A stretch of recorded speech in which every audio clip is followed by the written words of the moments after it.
প্রথম আলো এবং ডেইলি স্টারে হামলা ও লুটপাটের ঘটনায় এ পর্যন্ত ৩১ জনকে শনাক্ত করা হয়েছে এবং ১৭ জনকে গ্রেপ্তার করা হয়েছে। সকালে ডিএমপির মিডিয়া সেন্টারে প্রেস ব্রিফিং করে তথ্য জানিয়েছেন ডিএমপির অতিরিক্ত কমিশনার এস.এন. মোহাম্মদ নজরুল ইসলাম।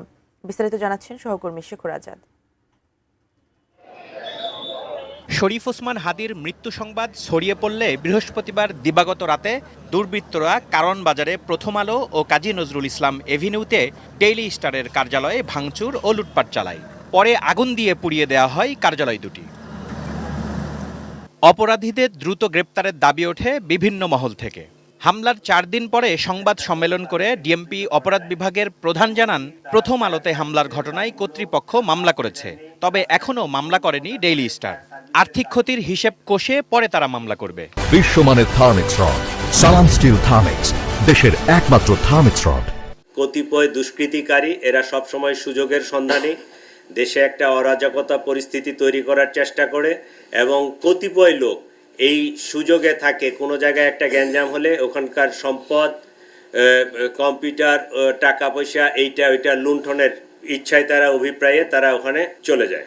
এখন পর্যন্ত প্রথম আলো মামলা করেছে, ডেইলি স্টারের মামলাটা প্রক্রিয়াধীন। এই ঘটনায় কোনো রাজনৈতিক সংশ্লিষ্টতা আছে কিনা সাংবাদিকদের এমন প্রশ্নের উত্তর এড়িয়ে যান ডিএমপির অতিরিক্ত কমিশনার। হামলার আগে কেন পুলিশ থামাতে পারেনি তার জবাব দেন তিনি। ডিবি, সিটিটিসি এবং অন্যান্য গোয়েন্দা সংস্থাগুলো ভিডিও ফুটেজ দেখে এই দুষ্কৃতিকারীদেরকে চিহ্নিত করার চেষ্টা করেছে এবং আমরা গ্রেফতারের প্রচেষ্টাও অব্যাহত রেখেছি।